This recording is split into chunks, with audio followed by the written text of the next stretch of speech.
بسم اللہ الرحمن الرحیم۔ السلام علیکم ناظرین، میں طارق اسماعیل ساگر آپ کی خدمت میں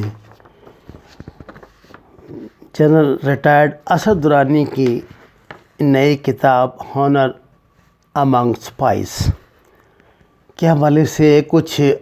عرضداشت لے کے حاضر ہوں۔ ناظرین کرام، اس بات میں کیا شک ہے کہ جنرل اسد درانی پاکستان کی دو بہت ہی معتبر اور عالمی سطح پہ تسلیم کی جانے والی ایجنسیوں کے ڈائریکٹر جنرل رہے ہیں، سربراہ رہے ہیں۔ ان کی آنکھوں نے وہ کچھ دیکھا ہے جو میرے خیال سے بہت کم آنکھوں کو دکھائی دیتا ہے۔ ان کے کانوں نے وہ کچھ سنا ہے جو سننے کے لیے ہمارے کان ترستے ہیں، لیکن ایک ہوشیار اور ایک سمجھدار اور ایک ذمہ دار، میں تو کم از کم اسی خوش فہمی کا شکار ہوں، جرنیل نے اپنی زبان سے بہت کچھ نہیں کہا، البتہ انہوں نے لکھ کر بہت کچھ کہہ دیا، اور ایسا کہہ دیا کہ جس نے پاکستان کی جو عسکری تاریخ ہے اس کو مشتبہ بھی کر دیا، متنازع بھی کر دیا۔ اور یہ کہا جاتا ہے کہ جنرل صاحب نے جنرل اسلم بیگ سے اپنی کڑ نکالنے کے لیے کہ جب وہ ڈی جی تھے تو ان کے ذریعے پیسے تقسیم کیے گئے تھے، کورٹ میں اس بات کا اقرار بھی کیا، جس کے بعد کورٹ نے اس کے خلاف فیصلہ بھی دیا۔ یہ ساری باتیں ہماری تاریخ کا حصہ ہیں۔ میں ان کی اس سے پہلے اسپائی کرونیکل میں انہوں نے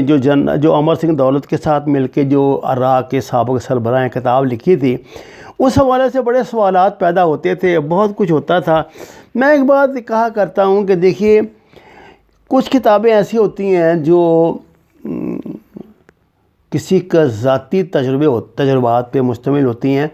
آپ ان کے متعلق غلط رائے تو قائم کر سکتے ہیں، لیکن یہ نہیں کہہ سکتے کہ یہ کتابیں کسی پروپیگنڈے کا حصہ ہیں۔ جب اتنا بڑا بندہ کوئی کتاب لکھتا ہے تو ظاہر ہے اس کے آگے ملکی مفادات، اور جو ملکی مفادات کی اور دفاعی معاملات کی نوعیت وہ سمجھتے ہیں، وہ تو ہمارے وہم گمان میں بھی نہیں، اس لیے ان سے یہ توقع تو نہیں رکھی جا سکتی نا کہ فضول قسم کی کتاب لکھ دیں گے۔ اس کے بعد ان کی کتاب آئی تھی پاکستان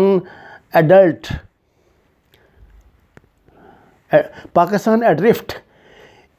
اس کتاب پر بھی انہیں طلب کیا گیا تھا جب جی ایچ کیو میں، اور ان کی تھوڑی کھچائی بھی کی گئی تھی ود آل ڈیو رسپیکٹ، اور ان کی پینشن بھی بند کر دی گئی تھی، غیر ملکی دورے پر پابندی بھی لگا دی گئی تھی۔ لیکن جب وہ اکتوبر میں غالباً گئے تھے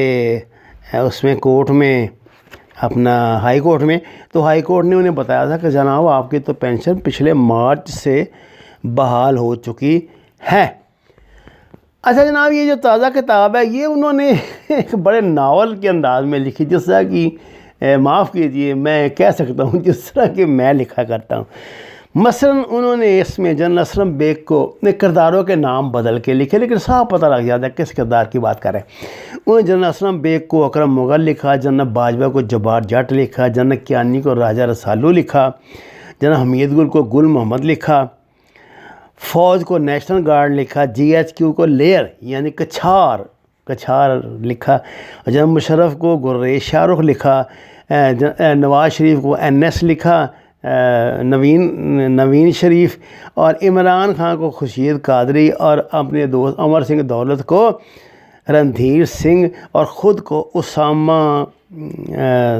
درانی کا نام سے خود کو اسامہ کے نام سے انہوں نے مخاطب کیا ہے۔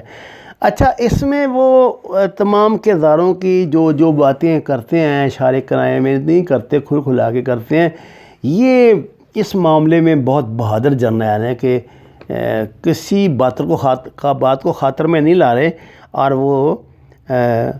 خود وہ بات کہہ گزرتے ہیں۔ اچھا، وہ اس کتاب کا مجھے ایک فقرہ جو ہے نا ان کا، اصل میں ساری جو ان کی تحقیق ہے، جو ان کی باتیں، وہ اس کی بنیاد کے فقرہ ہے۔ وہ کہتے ہیں کہ کسی انہوں نے فلاسفر کا غالباً حوالہ دیا، تو وہ کہتے ہیں کہ اس نے کہا تھا خدا نہ بھی ہو تو ایمان لانے میں کیا حرج ہے، کیونکہ موت کے بعد اگر علم ہوا تو پھر آپ اس نقصان کا ازالہ نہیں کر سکیں گے۔ اس لیے انہوں نے یہ کہا کہ میں نے جنرل کاکڑ کو بھی یہ بات کہی تھی، یہی دانشور کا فقرہ سنایا تھا، تو میں نے انہیں کہا تھا کہ اس بنیاد پر ہی میں لکھتا ہوں، آپ اس کو کس طرح لیتے ہیں یہ میرا مسئلہ نہیں ہے، یہ آپ کو بات سمجھ نہیں آئے گی کیونکہ کتابوں سے آپ کا اتنا رابطہ نہیں رہا۔ ناظرین کرام، انہوں نے جنرل مشرف کو ایک آوارہ گرد سے تشبیہ دی ہے اور خود کو وہ ایک فلاسفر، باغی اور بد مزاج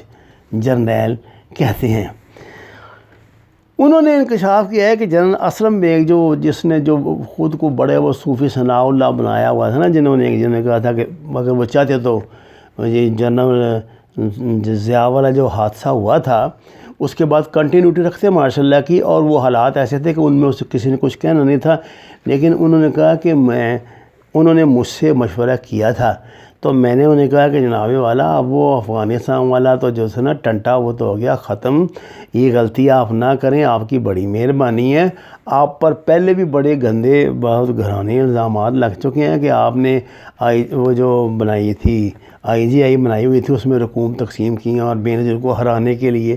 میرے ذریعے آپ نے رقمیں تقسیم کی ہیں، تو اس لیے پلیز یہ غلطی نہ کریں۔ اور انہوں نے جنرل باجوہ سے متعلق ایک بڑی اہم بات کہی۔ انہوں نے کہا کہ جب میں یہاں سے بھگت کر 28 مئی 2018 کو اپنے گھر پہنچ جاؤں نا GHQ کو بھگت کے، تو مجھے اس کا نواز شریف کا فون آیا، تو میں نے نواز شریف سے کہا کہ بات یہ ہے کہ پہلے تو تمہارے والد صاحب جو تھے نا وہ تمہارے فیصلوں پہ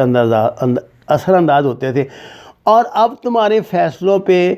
ایک جرنیل کا سسر اثر انداز ہوا ہے کہ جو تمہارا دوست ہے، اور تم نے اس کے کہنے پہ جنرل باجوہ کو جو ہے چیف آف آرمی اسٹاف بنا دیا، وہ اس کے لیے ڈیزرو نہیں کرتے اور اس کی کانسیکوینسز تمہیں برداشت کرنے پڑیں گے۔ ایک بات انہوں نے بتائی کہ جب مجھے یہاں طلب کیا گیا فوج میں GHQ میں، مجھ سے پوچھا گیا کہ آپ نے کیوں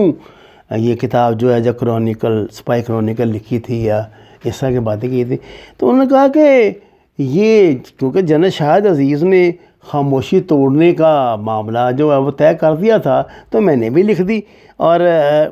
دوسری بات یہ ہے کہ میں نے کوئی قومی راز افشا کرنے پر، جب مجھے کہا کہ قومی راز افشا کرنے پر آپ کو پھانسی بھی ہو سکتی ہے، تو میں نے انہیں کہا کہ پھر مشرف نے آپ سے اجازت لے کہ قومی راز افشا کیے تھے، تو جو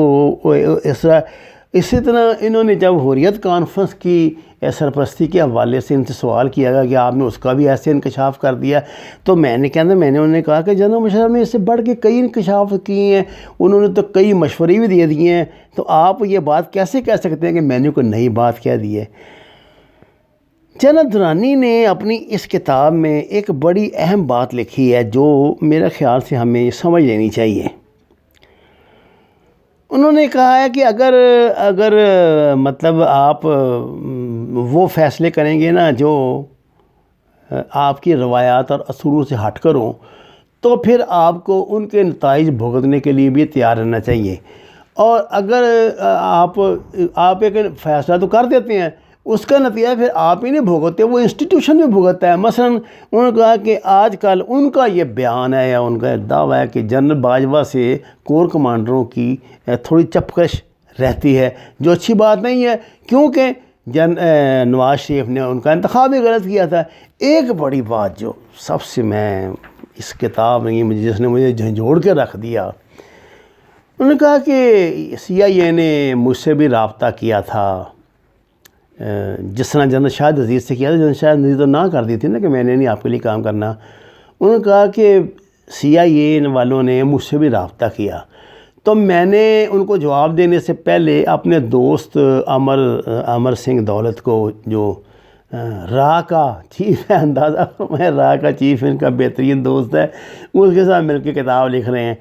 تو کہتا ہے میں نے اس کو فون کیا اور میں نے انہیں کہا کہ یار اس طرح مجھے یہ انہوں نے پیشکش کی ہے کام کرنے کی اپنے ساتھ،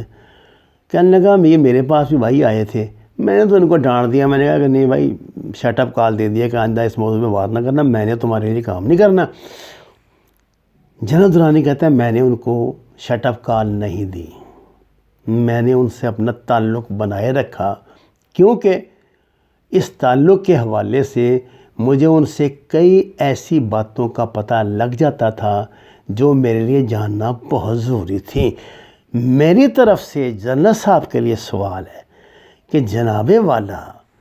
یہ تو آپ جانتے ہیں وہ غیر ملکی ایجنسیوں کے لوگ تھے،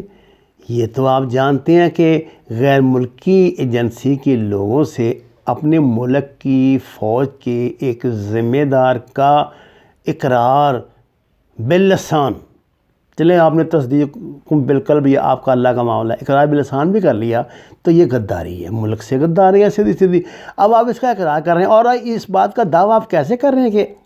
آپ نے ہی ان سے سب کچھ جان لیا ہوگا؟ انہوں نے آپ سے کچھ نہیں جانا ہوگا، انہوں نے آپ سے کچھ نہیں پوچھا ہوگا، اور جو آپ کو ان سے انفارمیشن ملی اس کے بدلے میں آپ نے انہیں کیا کیا انفارمیشن دی؟ کسی دن ہمت کر کے اس پہ بھی کوئی کتاب لکھتے وَمَا عَلَيْنَا إِلَّا الْبَلَاغُ الْمُبِينُ۔ ناظرین کرام، قرآن اور نماز کو ترجمے کے ساتھ جانیے، ہمارے چینل کو سبسکرائب کیجئے، لائکس دیجئے اور سچ کے سفر میں ہمارا ساتھ دیں۔ آپ کا بہت شکریہ۔